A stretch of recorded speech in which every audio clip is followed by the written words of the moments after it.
Hi, I'm Mac McCarthy and I help people with their breakups.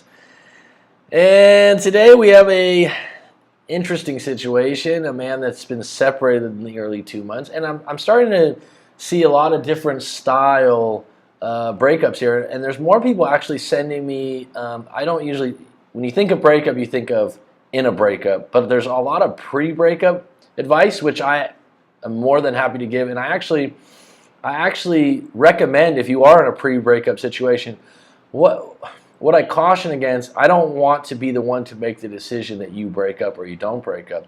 I'm certainly going to give you my take and my advice, but I'm never going to say, oh, you should leave that person right now, okay? Unless they're being physically abusive or something like that. I mean, if you're still in love, you're kind of on the teeter-totter and you're going back and forth, you need to make that decision. And what I like to do when I give advice, I like to give you a few different options and a few different angles to look at it. I think you'll see that in my videos too. It's not just cut and dry. It's just like the no contact rule. Oh, 30 days or 60 days. There's no 30-day or 60-day with the no contact rule. The no contact rule is to get yourself back. It's to get yourself back on deck. And if she comes back, it's a bonus. There's no rule to that game that's going to guarantee you something back.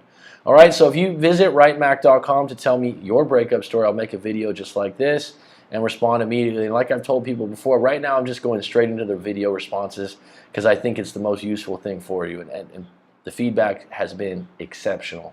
I also do live coaching, and that has been going great. So please, if you want to book a live coaching, right now the price is pretty good at $200 for 2 hours. And what other coaches are doing out there in similar fields, similar lanes, I think that's a pretty good price, and I'm going to keep it that way for as long as I can. But it probably, as supply and demand go up, there's a possibility that the price is going to go up too. Okay, so let's get into it. Hey, coach, my wife and I separated nearly 2 months ago. I have anxiety and depression, and I had a really bad panic attack the night before, which was the cause of the argument. She said I was weak and needy and that she wanted to see other people. I begged her not to leave, and I was acting like a little bitch. Well, first of all, what kind of things are you doing to help yourself so you got depression and anxiety. So what are you doing to combat that? Are you seeing a counselor? Are you taking medication? I am not a doctor, so I'm not telling you what to do, but how are you dealing with that directly? Panic attacks. Now, the fact that if you have these things, I have a client that said that before. Well, I have anxiety, so I can't do this. What are you doing to fix it or combat it? What are you doing to deal with your depression? And I mean, if you can, do not take medication. Number one thing is exercise, meditation, sunlight is a big one. I don't know if people realize that sunlight's supposed to help quite a bit. But if you go online and there's a trough of resources on this, if you just get stuck, and I'm not saying you're doing this, with the idea, oh, I already have this, I can't fix it, I can't help the situation, that's not true. You can work on these kinds of things and get better and feel better. It might take you some time, it might take you trying different things, but don't identify it as something that you just have. Identify it as something that you're working on and you're going to get through, and it's temporary. That's how you should look at it. And the fact that you're calling yourself, acting like a little bitch, that's not good self-talk, and that's not going to help you. You're telling your subconscious that that's true. I respected her decision. I said that I wanted to do things in an amicable and respectable way. Nice word, amicable and respectable way. She agreed, however, every time she spoke up to me or we had any interaction, she was cold, rude, content, and condescending. She probably was trying to get you out of that weak and needy state. She was testing you a bit. And if you said you were being weak and needy all the time, she wanted to see you, get a pair of balls and confront her a little bit. A week goes by and I receive a text from her saying that her ex-boyfriend had killed himself.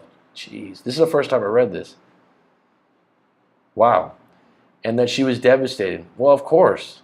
Wow, that's crazy. Naturally, I respond. I ask her if there's anything she needs, a cuddle, comfort, someone to talk to. Her response was, why would I need anything from you? Well, you know what? Just leave it alone. Don't take it personal. Everyone handles grief like that differently. A death in the family or a death someone close to them. Some people just don't want. She just want to tell you about it. You didn't do anything wrong, but don't hold on to the fact that she wasn't receptive to your idea of cuddle or comfort. You weren't wrong. You just thought, oh, that's what you might need. That's where I drew the line in the sand and told her that I'm walking away and never looking back. Well, good for you. I'm sick of being her emotional, bloody tampon. Wow, that's descriptive. Only contact me if you want to reconcile. If not, then if there's anything you need, you can do it through a third party. I mean, if you're saying you're done and you draw a line in the sand, then you don't contact me if you want to reconcile. You're leaving the door open a little bit. Why are you doing that? I'd have to ask you. She still continued to contact me for trivial things. Well, she's still connected to you. To which I didn't respond. Good for you. If you're in no contact and you're moving on, do it. Then she sends an abusive text saying that I'm a liar and a cheat and wish we never met. Are you a cheat and a liar? If you're not, then you shouldn't respond. If you shouldn't be saying sorry or defending yourself about something that you didn't do wrong or you never did. That's toxic for you. We had a massive argument on the phone, and she was saying all sorts of profanities. I finished the conversation by saying that I don't hate her. What? You're trying to be nice. You don't have to say you hate her, but you don't. Okay, let me move on. And I'll do what it makes her happy. That's weak and needy. I'll do what makes her happy. You just need to cut off contact. If she wants to divorce me, do you want to divorce her? See, you're getting into what she wants. I won't put up a fight, and so on. I had to get her mom to talk to her so she would stop contacting me. She hasn't since then. Change your phone number. I've talked to someone else about this. A lot of times, oh, she keeps contacting me. I've dealt with this with a couple people. Oh, can you change your phone number? Oh, well, a lot of people know my number. Well, the people that know your number, you just send them out a text and you go, look, I'm changing my number for personal reasons. I just want you to have my new number. That's it. You can change your email, or you can block someone. There's a lot of ways. I think there's certain phone companies you can block a number. You're not powerless in this. When you get to these situations, I'm seeing this a lot. Oh, I have anxiety and depression. Can you work on it? Yeah. Is it fixable? Yeah, actually it is. She keeps contacting me. Is it fixable? Yeah. Do you have some power in it? Yeah, you do. Look at the solutions. Get in a solution-based mode. Stop telling yourself what the problem is. Think to yourself, how can I simplify this? How can I maybe fix this problem? How can I work on this problem? Ask yourself that question. I'll give you an example of something that's really interesting. I read this in a book somewhere. Has anyone else out there lost their keys or had a problem with this? Right? I think everyone's lost their keys before. You're in a hurry, and when you're in a rush, that's the worst time to lose your damn keys, right? You're looking around. I used to do this a lot. And you go, I lost my keys, I can't find my keys, I can't find my keys. You're telling yourself like I can't find them. And then just sit down for a minute and go, where did I put my keys? Where did I put my keys? Your brain's going to work on that. That's a question it could deal with. The subconscious is going to go, where was I last? And it starts going through the motions. But if you go, can't find my keys, that's all it hears. And the same thing goes with bad self-talk. You know, this idea that anxiety, depression, I'm a little bitch. You know, you've got to change that in your head. Wait a minute. Okay, I can work on this. Okay, this other thing. All right, if she wants it, like I said, you can work on this stuff. She keeps calling me. This is a problem. How can I work? How can I fix this problem? How can I get through it? It's really powerful when you start to realize how much control you have over some other things outside of the other person in the relationship. You don't have control over her feelings, but some of these little actions in between you do. My issue is that I still have deep feelings for her, but I no longer want to be with her, as I can't trust that she won't do the same behavior. That's a powerful statement. Stick to it.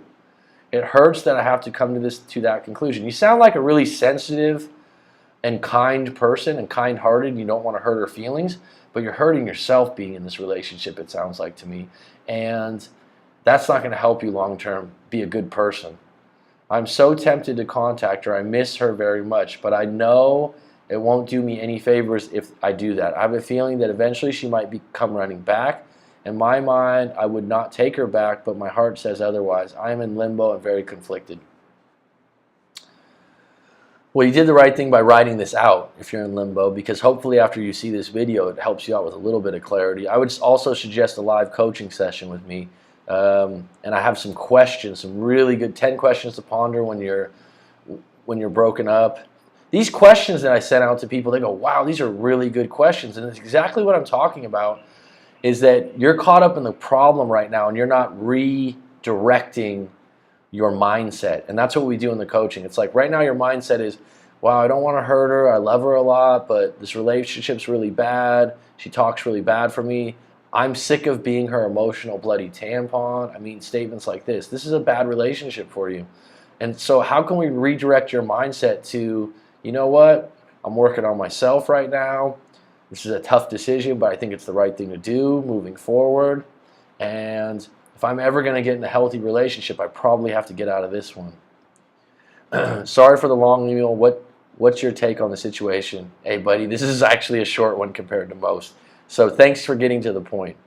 And I think you got my take on it because I unpacked it all the way through. Like I said, if you're still in limbo and conflicted, let's book a live coaching session and go through those. I have about 20 questions.